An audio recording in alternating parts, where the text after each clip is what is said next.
I'm changing out the batteries to this door lock. There's a screw right here, a screw on the other side, and a screw underneath that you need taken out.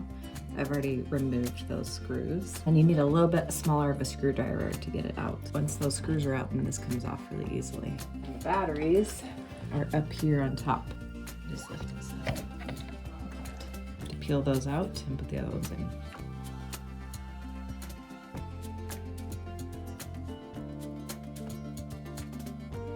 And it tells you which direction to face it. Put it back in. And then you just put this back on. Screw these back in. It's up and running again.